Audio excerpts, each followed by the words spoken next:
Well, the lessons aren't about wealth or fame or working harder and harder. The clearest message that we get from this 75-year study is this: good relationships keep us happier and healthier, period. We've learned 3 big lessons about relationships. The first is that social connections are really good for us and that loneliness kills. It turns out that people who are more socially connected to family, to friends, to community are happier, they're physically healthier, and they live longer than people who are less well connected. And we know that you can be lonely in a crowd and you can be lonely in a marriage.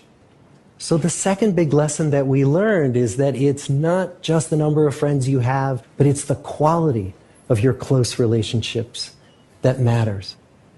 It turns out that living in the midst of conflict is really bad for our health.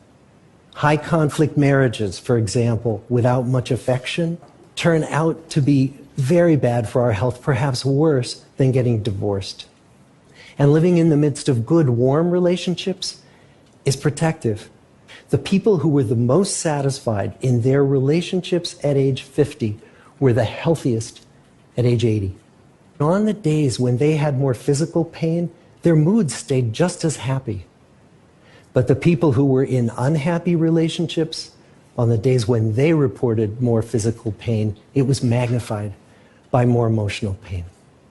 And the third big lesson that we learn is that good relationships don't just protect our bodies, they protect our brains. Being in a securely attached relationship to another person in your 80s is protective. That the people who are in relationships where they really feel they can count on the other person in times of need, those people's memories stay sharper longer. And the people in relationships where they feel they really can't count on the other one, those are the people who experience earlier memory decline.